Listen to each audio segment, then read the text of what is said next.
नमस्कार sir, Ram Ram sir. आज आप वास्ते एक और वीडियो लेके आए हम। मैं हूं परसुराम ढाका, आप देख रहे हो PRD 1 राजस्थान। आज हमारे साथ दोलाराम जी चौधरी चाडीसू RLP रा एक सक्रिय कार्यकर्ता है। वे हमारे साथ है। बासु आपा राजनीति के बारे में बात कराला। जो लोट विधानसभा में चाडी बिलोंग होया करे, मतलब लोट विधानसभा में आवे और लोट विधानसभा में कहीं विकास, कहीं टिकट की दावेदारी, और इसके बारे में हम बात करेंगे। राम राम साहब। राम राम। दोलाराम जी, आप सब पहला RLP ज्वाइन करने को कई कारण है। राष्ट्रीय पार्टी तो दो और भी, कांग्रेस और भाजपा ने छोड़ आप RLP ज्वाइन करने को क्या कारण है, वो कारण आप बताओ। कांग्रेस और भारतीय जनता पार्टी पिछले 75 साल से शासन कर रही है, लेकिन प्रदेश के अंदर जवान किसान का कोई काम हुआ नहीं। और RLP तो बाद में बनी 2018 में। मैं हनुमान जी से 2014 के अंदर जुड़ा था। हनुमान जी बेनीवाल की कर्तव्यनिष्ठा और कार्यशैली, किसानों के प्रति लगाव देखा, उनको देख के हनुमान जी से जुड़े। उसके बाद में रैलियों के अंदर गए, उसके बाद पार्टी बनी। पार्टी उस समय से जुड़े। RLP रा अपना सुप्रीमो हनुमान जी बेनीवाल हर युवा के चैत्य इतने हैं कि हर युवा उरे लारे मतलब है भाग जावे। और इतने युवा क्रेज के हिसाब से मतलब हर युवा के दिल में इतने चैत्य क्यों है?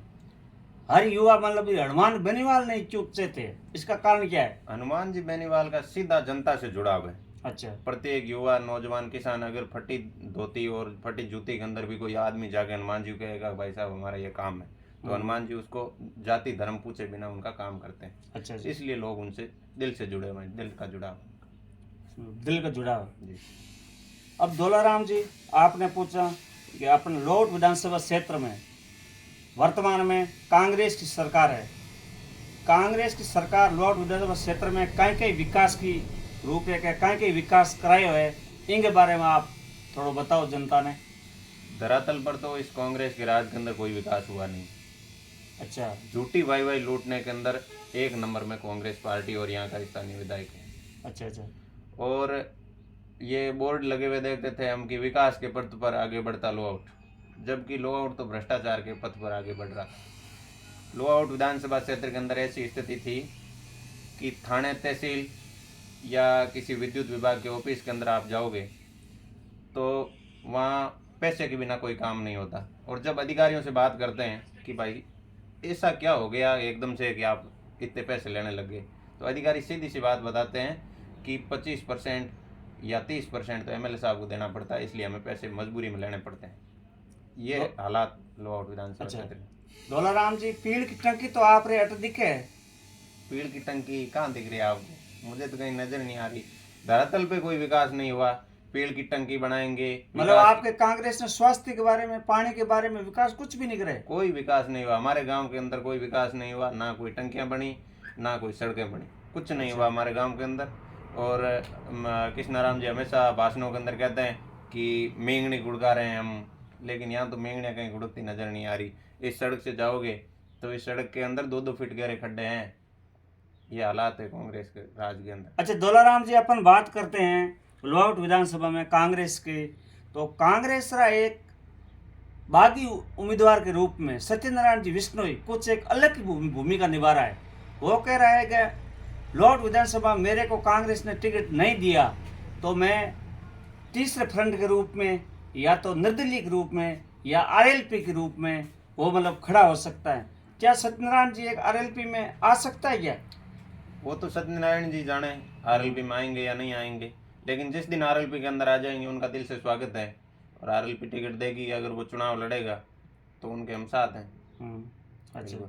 और हम तो RLP के साथ हैं। बोतल के चिन्ह पर अगर कोई चुनाव लड़ेगा, बोतल के चिन्ह पर कोई भी आओगे तो आप मतलब साथ हो? हम साथ हैं बिल्कुल। तो आपका चाडी एरिया RLP में कितने % लोग जुड़े हुए हैं?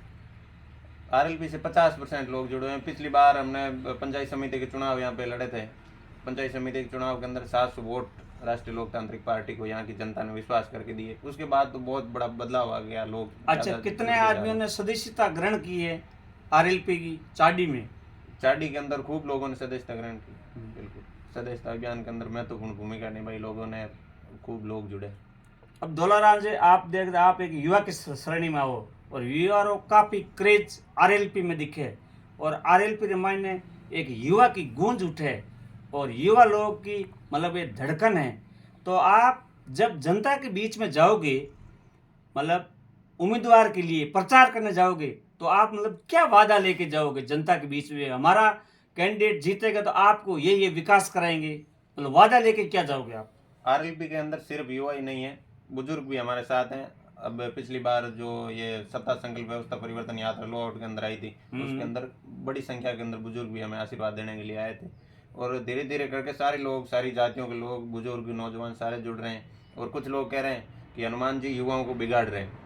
हाँ, ये भी एक सवाल है। मैं खुद युवा हूँ, हनुमान जी से 2014 में जुड़ा, फिर 18 के अंदर पार्टी बनी, मुझे तो कभी कहा नहीं। हाँ, आप भी एक युवा हो, क्या आपको वो बिगाड़ना चाहते हैं या आप बिगड़ना चाहते हैं? क्या इसके बारे में आप दो शब्द कहो। हाँ, तो मैं ये बता रहा हूँ ना कि मुझे तो हनुमान जी ने कभी कहा नहीं कि किसी जमीन पे अवैध कब्जे करो या किसी को लड़ाओ, मुझे तो कहा नहीं। मैंने तो हमें तो संघर्ष सिखाया है, किसान जवान के लिए, दलित शोषित पीड़ित के लिए संघर्ष सिखाया है। पिछली बार जो पिछला कार्यकाल देखें तो 4.5 साल के अंदर लाइट की बहुत बड़ी समस्या हमारे किसानों की थी। लाइट की समस्या को लेकर के कम से कम 15 से 20 बार धरने प्रदर्शन किए, ज्ञापन दिए, जिसके परिणाम स्वरूप कुछ अच्छी लाइट किसानों को मिली। हमने तो ये काम किए, तो ये बिगाड़ने वाली बात तो बिल्कुल असत्य है। अब कांग्रेस वाले और बीजेपी वाले ये कह रहे हैं कि लोगों को और लड़कों को बिगाड़ रहे हैं, इसका कहने का कारण क्या है? वो पार्टी क्यों कह रही है? वो बौखला गए। हनुमान जी की लोकप्रियता और नौजवानों के जुड़ाव, बुजुर्गों के आशीर्वाद से कांग्रेस और भारतीय जनता पार्टी के अंदर बौखलाहट है, इसके कारण से कह रहे हैं कि नौजवानों को बिगाड़। अगला वीडियो हम एक और नया आपके साथ लेकर हाजिर होंगे, तब तक के लिए नमस्कार, धन्यवाद।